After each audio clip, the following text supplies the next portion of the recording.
بسم اللہ الرحمن الرحیم۔ السلام علیکم ورحمۃ اللہ وبرکاتہ۔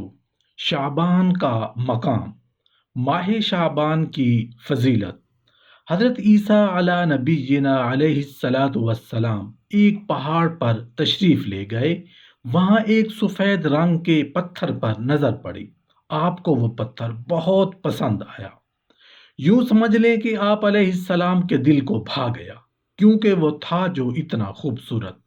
ابھی چند لمحے ہی گزرے تھے کہ آپ اس پتھر کو بڑے غور سے دیکھ رہے تھے، سوچ رہے تھے کہ اللہ پاک نے پتھر اتنا خوبصورت بنایا ہے تو بنانے والا خود کتنا خوبصورت ہوگا۔ اتنے میں اللہ تعالیٰ نے وحی نازل فرمائی کہ اے عیسیٰ علیہ السلام، کیا میں آپ کو اس سے زیادہ عجیب چیز نہ دکھاؤں؟ آپ نے عرض کیا، بے شک، ضرور دکھا دیجئے۔ اتنے میں وہ پتھر پھٹ گیا اور اس کے اندر ایک بزرگ نظر آئے جن کے ہاتھ میں ایک سبز رنگ کا عصا تھا۔ اس پتھر کے اندر انگور کا ایک درخت بھی تھا جس کا میوہ بزرگ کھاتے۔ وہی ان کا کھانا پینا تھا۔ انگور کھا کر کھانے اور پانی کی ضرورت پوری ہو جاتی تھی۔ آپ علیہ السلام نے اس بزرگ سے دریافت فرمایا کہ تمہیں یہاں عبادت کرتے ہوئے کتنی مدت گزری ہے؟ اس نے کہا کہ میں یہاں عرصہ 400 سال سے عبادت کر رہا ہوں۔ تو سیدنا حضرت عیسیٰ علیہ نبی علیہ السلام نے بارگاہ الہی میں عرض کی، یا الہی، میرے خیال میں تو نے اس شخص سے افضل مخلوق پیدا ہی نہیں کی۔ تو بارگاہ خداوندی سے جواب آیا، اے عیسیٰ علیہ السلام، میرے محبوب محمد مصطفیٰ احمد مجتبیٰ حضرت محمد صلی اللہ علیہ وآلہ وسلم کی امت کا جو فرد شعبان معظم کی 15ویں رات کو صرف 2 رکعت نفل پڑھے گا تو اس نماز کا ثواب اس شخص کے 400 سال عبادت سے زیادہ ہوگا۔ اللہ تعالیٰ کا یہ ارشاد سن کر حضرت عیسیٰ علیہ السلام نے کہا کہ کاش میں بھی حضرت محمد صلی اللہ علیہ وآلہ وسلم کی امت میں ہوتا۔ مختلف کتب کے مطالعہ سے ہمیں یہ معلوم ہوتا ہے کہ سیدنا حضرت مالک بن دینار رحمۃ اللہ علیہ اسلام قبول کرنے سے پہلے عیاش اور پینے پلانے والی زندگی گزار رہے تھے۔ کسی شخص نے سیدنا حضرت مالک بن دینار رحمۃ اللہ علیہ سے توبہ کا سبب دریافت کیا تو انہوں نے فرمایا کہ شراب پینے کا عادی تھا اور میری چھوٹی سی بچی تھی جو میرے سامنے ہی شراب کی بوتلوں کو انڈیل دیتی تھی۔ جب وہ 2 سال کی ہوئی تو وہ وفات پا گئی، جس کی وجہ سے میرے دل پر بڑا صدمہ ہوا۔ جب شعبان کی 15ویں رات آئی تو میں نے خواب میں دیکھا کہ قیامت قائم ہو گئی ہے اور ایک بڑا اژدہا اپنا منہ کھولے ہوئے میرے پیچھے بھاگ رہا ہے۔ میں نے بھاگنا شروع کر دیا۔ مجھے ایک نیک بزرگ نظر آیا۔ میں نے اسے کہا، مجھے اس سانپ سے بچاؤ، خدا تمہیں بھی بچائے۔ تو اس نے رو کر کہا کہ میں ضعیف اور کمزور ہوں، تمہیں نہیں بچا سکتا، لیکن تم آگے جاؤ، شاید اللہ تعالیٰ تیری نجات کا کوئی ذریعہ بنا دے۔ حضرت مالک بن دینار کہتے ہیں، میں بھاگتا رہا حتیٰ کہ سامنے بہت بڑی آگ کا گڑھا تھا۔ میں اس سے ڈر کر پیچھے مڑا اور پھر اسی بزرگ کے پاس مدد کے لیے کہا۔ تب ان بزرگ نے کہا کہ اس پہاڑ کی طرف چلے جاؤ، اس میں مسلمانوں کی امانتیں ہیں، اگر تیری بھی کوئی امانت ہوئی تو وہ تیری مدد کرے گی۔ حضرت مالک بن دینار کہتے ہیں، جب میں پہاڑ کے قریب پہنچا تو ایک فرشتے نے آواز دی کہ دروازہ کھول دو، اس کی تمہارے پاس کوئی امانت ہو، شاید وہ اس کو دشمن سے پناہ دے گی۔ جب دروازہ کھول دیا گیا تو اچانک مجھے میری بچی نظر آئی جس نے اپنے دائیں ہاتھ سے مجھے پکڑا اور بائیں ہاتھ سے اژدہا کو دفع کیا تو وہ سانپ بھاگ گیا۔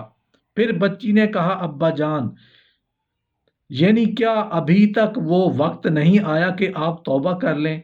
میں نے اس سے پوچھا کہ کیا تو قرآن شریف جانتی ہے؟ اس نے کہا، ہاں۔ میں نے اس سے سانپ کے متعلق پوچھا تو بچی نے کہا، وہ تیرا عمل بد تھا، وہ بزرگ تیرا نیک عمل تھا۔ مالک بن دینار رحمۃ اللہ علیہ فرماتے ہیں کہ میں گھبراتے ہوئے بیدار ہوا تو میں نے مکمل طور پر توبہ کر لی۔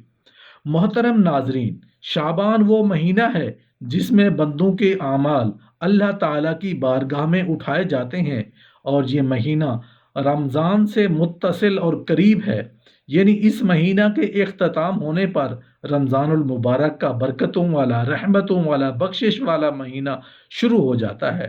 اور رسول اللہ صلی اللہ علیہ وآلہ وسلم اس مہینے میں کثرت سے نفلی روزے رکھا کرتے تھے، اور یہی وہ مبارک مہینہ ہے کہ اس میں ایک بابرکت رات آتی ہے جو شب برات کہلاتی ہے۔ حدیث میں آتا ہے، جس کا مفہوم ہے کہ اس ماہ میں روزہ رکھنے والے پر رحمتوں کا نزول ہوتا ہے یہاں تک کہ وہ جنت میں داخل ہو جاتا ہے۔ چونکہ یہ مہینہ رحمتوں کے پھیلنے کا ہے، اس لیے اس کو شعبان کہا جاتا ہے۔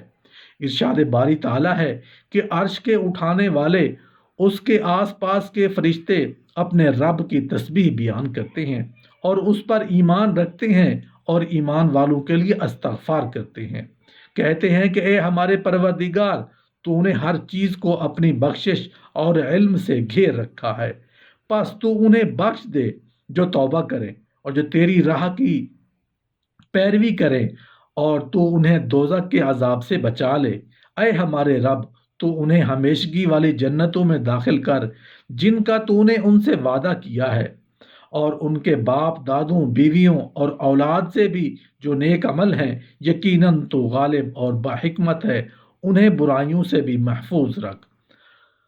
حق تو یہ ہے کہ اس دن تو نے جسے برائیوں سے بچا لیا اس پر تو نے رحمت کر دی، اور بہت بڑی کامیابی تو یہی ہے۔ ارشاد باری تعالیٰ ہے کہ آپ کہہ دیجئے، کیا میں تمہیں اس سے بہت ہی بہتر چیز بتاؤں؟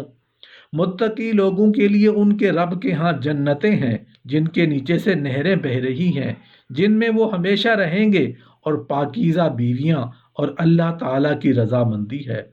سب بندے اللہ تعالیٰ کی نگاہ میں ہیں جو کہتے ہیں، اے ہمارے رب، ہم ایمان لا چکے ہیں، اس لیے ہمارے گناہ معاف فرما اور ہمیں آگ کے عذاب سے بچا۔ ایمان ایک ایسی نعمت ہے جو انسان کو اللہ کے بہت قریب کر دیتی ہے۔ پھر اگر انسان کا ایمان ہے، ایمان صالح سے مزین اور قبائل کے ارتکاب سے پاک ہو، تو اس کی زندگی کے چھوٹے چھوٹے گناہ اللہ تعالیٰ خود ہی معاف کرتے چلے جاتے ہیں۔ پھر سب سے بڑا انعام ان فرشتوں کی دعائے مغفرت کی صورت میں ایمان والوں کو مل رہا ہے، جو عرش الہی کو تھامے ہوئے رب کی حمد و تسبیح کے ساتھ ایمان والوں کی بخشش کی دعائیں بھی کر رہے ہیں۔ چنانچہ ارشاد باری تعالیٰ ہے، جو اللہ تعالیٰ کا ذکر کھڑے بیٹھے اور اپنے کروٹوں پر لیٹے ہوئے کرتے ہیں، آسمان و زمین کی پیدائش میں غور و فکر کرتے ہیں، اور کہتے ہیں کہ اے ہمارے پروردگار، تو نے یہ بے فائدہ نہیں بنایا، تو پاک ہے، پس ہمیں آگ کے عذاب سے بچا لے۔ اے ہمارے پالنے والے، تو جسے جہنم میں ڈالے، یقیناً تو اسے رسوا کیا، اور ظالموں کا مددگار کوئی نہیں۔ اے ہمارے رب، ہم نے سنا کہ منادی کرنے والا با آواز بلند ایمان کی طرف بلا رہا ہے، لوگوں اپنے رب پر ایمان لاؤ۔